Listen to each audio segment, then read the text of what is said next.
আসসালামু আলাইকুম। আমি এখন বানাবো খুবই মজার একটা খাবার। এটা ইন্ডিয়ান অভিনেত্রী দীপিকা পাডুকোনের খুব প্রিয় একটা খাবার, বলতে পারেন সবচেয়ে প্রিয় খাবার। উনি নাকি হাত চেটে খান এটা। এটা হচ্ছে রাসম রাইস। এটা তৈরি করা খুবই সোজা, খাইতে কিন্তু দারুণ মজা। তো আসেন দেখি শুরু করা যাক। আমি এখানে 1 কাপ চিনি গুঁড়া পোলার চাল নিছি। এটা সাধারণত করা হয় বাসমতি চাল দিয়ে, তো আমার এখানে নাই দেখে, আমাদের বাংলাদেশে অনেকের কাছেই নাই, তো আমার দেশি চিনি গুঁড়া চাল নিছি। আর এখানে নিচ্ছি 1 কাপ অড়হর ডাল, যেটাকে হিন্দিতে বলে তুর ডাল। এই ডালটা খাইতে খুবই টেস্টি। আপনারা চাইলে এর বদলে মটর ডাল দিয়েও করতে পারেন। তা আমার কাছে তুর ডাল আছে দেখে, মানে অড়হর ডালটা আছে দেখে, এটা দিয়ে আমি তৈরি করব। এটাই ব্যবহার করা হয়। এখানে আছে হচ্ছে 1 চা চামচ হলুদের গুঁড়া, 1 চা চামচ লবণ। তো ডাল চাল একসাথে আমি ভালো মতো ধুয়ে কিছু পানি দিয়ে আর হলুদ আর লবণ একসাথে দিয়ে আমি এটাকে সিদ্ধ করে নিব। তো ডাল আর চাল মিলে 2 কাপ হচ্ছে, তো আমি এখানে 4 কাপ পানি দিয়ে এটাকে সিদ্ধ করব। 4 থেকে 4.5 কাপ পানি। একটু বেশি হলে ক্ষতি নাই, কিন্তু কম হইলে, যাতে একটু শুকনা শুকনা হলে অসুবিধা হয়, তো সেই জন্য একটু ভিজা ভেজা থাকলে কোনো অসুবিধা নাই।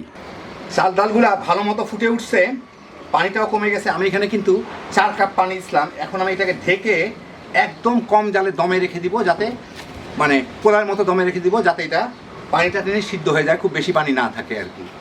আমি এখানে 1.5 টেবিল চামচ তেঁতুল নিছি। এইগুলোকে আমি একটু পানি দিয়ে ভিজা রাখবো। এইটা পরে আমার কচলায় কাত করে নিতে হবে। তো তেঁতুলটা একটু ভিজুক, আমি অন্যান্য মশলাগুলো যতক্ষণ রেডি করি। আমি এখানে বড় সাইজের একটা টমেটো নিছি। এটাকে আমি ভালো মতো ধুয়ে কেটে ব্লেন্ড করে নিব, একদম মিহি করে পিউরি বানায় নিব আর কি।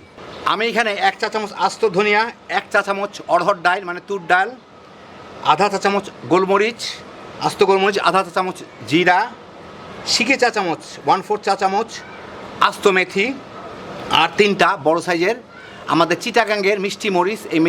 এই মরিচগুলো কিন্তু কোনো ঝাল নাই, কালারটা সুন্দর হয়। এতে কাশ্মীরি মরিচ ব্যবহার করা হয়, তো আমাদের চিটাগাঙ্গের মরিচটা দিয়ে সেই কাজটা হয়ে যায়। বাংলাদেশি বড় বড় মুদির দোকানে এই মরিচটা পাবেন আপনারা, চাইলেই দেবে চিটাগাঙ্গের মিষ্টি মরিচ বললেই হলো। এইগুলোকে আমি তেলে একটা গুঁড়া করে নিব। 10-12 মিনিটে তেঁতুলটা বেশ ভালো মতোই গলে গেছে। এখন এটাকে আমি এর সাথে চিপে কাপটা করে নিব। আপনারা ইচ্ছা করলে বেশি কম তেঁতুলের পানি দিতে পারেন, যার যার পছন্দ মতো টকটা করে নিলেই হয়ে গেল। আমি এখন এটাকে ছেঁকে নিব, এই বিচি আর এই চোচা মোচাগুলো চলে যায়, আর এই পানিটুকু আমার দরকার হবে। আমি একটা কড়াইতে সামান্য একটু তেল ব্রাশ করে নিছি। এখন এর মধ্যে এই মশলাগুলো দিয়ে আমি ভেজে নিব, সাথে মরিচ তিলটাও দিয়ে দিতে হবে। খুব কড়া করে ভাজা না, মোটামুটি গুঁড়া করার মতো ভাজা হইলেই হয়ে যাবে, একটু ভাজা ভাজা হইলেই হয়ে যাবে। একটু ভাজা হইলেই আমি এর মধ্যে কতগুলা কারি পাতা দিয়ে দিব। কারি পাতা, এই যে কারি পাতা বেশ কয়েকটা দিয়ে দিব আমি, দিয়ে এর সাথে কারি পাতাটাকেও একটু মচমচে করে ভেজে নিব। আমি কিন্তু এখন খুব লো আঁচে ভাজতেছি, যাতে পুড়ে এটা ডিসকালার না হয়ে যায়, রংটা না বদলায় যায়। এই মিনিট খানেকের মধ্যে এই কারি পাতাগুলা মচমচা হয়ে গেলেই, শুকায় গেলেই আমি চুলাটাকে বন্ধ করে দিয়ে এখন এইগুলাকে আমি গুঁড়া করে নিব। এর মধ্যেও রাখবো না, এর মধ্যে রাখলে এটা পুড়তে থাকবে, দেখেন কালচে হয়ে যাচ্ছে। সেই জন্য আমি এটাকে উঠায় একটু ঠান্ডা করেই গুঁড়া করে নিব। আমি এখন একটা সসপ্যানে 2 টেবিল চামচের মতো ঘি দিব। ঘিটা গলে গেলে, একটু গরম হয়ে গেলে, আমি এটা গরমই রাখছিলাম, এর মধ্যে আমি দিচ্ছি 1 চা চামচ আস্ত সরিষা, দিয়ে একটু নাড়াচাড়া করে নিই। সাথে সাথে দিয়ে দিচ্ছি আমি 1 টেবিল চামচ রসুন কুচি। একটু পরে সরিষাটা ফুটা শুরু করবে, এই দুইটাকে একটু ভেজে নিই। আমি কিন্তু লো আর মিডিয়ামের মাঝামাঝি ভাজতেছি, যাতে ঝট করে পুড়ে না যায়। এই সরিষাটা একটু পটপট করে ফুটা শুরু করলে এর মধ্যে দিয়ে দিচ্ছি 2 চা চামচ, এটাকে মাসকলাই ডাল, আমাদের দেশি মাসকলাই ডাল। 1 টেবিল চামচ গ্রেট করা আদা, মানে কুচানো আদা দিয়ে এর সাথে আমি একটু ভেজে নিই। এই রসুন আদার কাঁচা গন্ধটা চলে গেলেই আমি এর মধ্যে দিয়ে দিচ্ছি, এটাকে বলে হিং। এরকম একটা প্যাকেটের বোতলের মধ্যে আসে বাংলাদেশে, রাসমতি হিং। যাই হোক, হিং থেকে 1 চিমটি হিং দিব। আমি এখান থেকে একটু উঠায় নিয়ে দিয়ে দিচ্ছি, 1 চিমটি হিং দেই, আর একটু দেই হিং, আর কয়টা কারি পাতা দিয়ে এইটাকে একটু ভেজে নিব। এই মিনিট খানেক ভেজে কারি পাতার একটা সুন্দর স্মেল বের হয়। ওটা বের হলে এর মধ্যে আমি দিয়ে দিব হচ্ছে যেই টমেটোটাকে আমি ব্লেন্ড করে রাখলাম, সেই টমেটোটা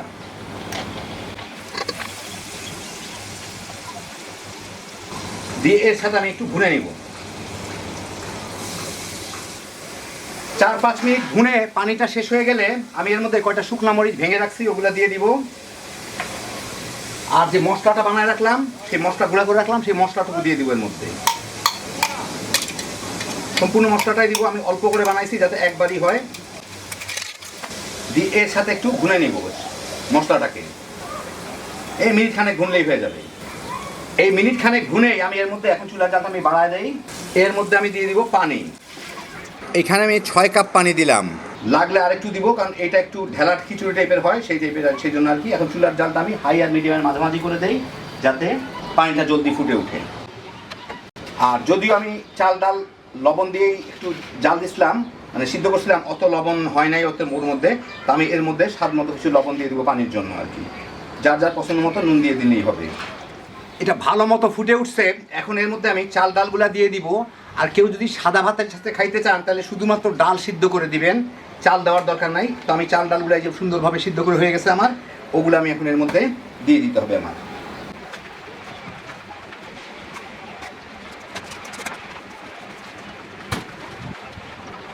চেঁচে পুচে সবটুকুই দিয়ে দিলাম। এর সাথে ভালো মতো মিলায় আমার কয়েক মিনিট জাল দিয়ে নিলেই হয়ে গেল। এই 5-7 মিনিট ফুটে উঠলে ভালো মতো, বাস।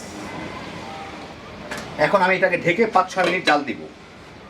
5-6 মিনিট জাল দিয়ে উপরে পানি দেখা গেলে কিন্তু পানি নাই। এই যে দেখেন, নাড়লেই বুঝা যাবে নিচে প্রায় লেগে লেগে যাচ্ছে। কয়েকবার আমি কিন্তু নেড়ে দিয়েছিলাম 2-3 বার। যাই হোক, এখন এর মধ্যে আমার দিয়ে দিতে হবে 1 টেবিল চামচ ঘি। তেঁতুলটা যে গুলে রাখছিলাম সেই তেঁতুলের পানিটুকু, যার যার পছন্দ মতো তেঁতুল দিবেন। 1 চা চামচের মতো গোলমরিচের গুঁড়া দিয়ে এটাকে ভালো মতো মিলায় 3-4 মিনিট জাল দিলে আমার হয়ে যাবে। মিনিট 2 জাল দিলাম। এখন আমি এর মধ্যে দিয়ে দিব 1 মুঠ ধনিয়া পাতা।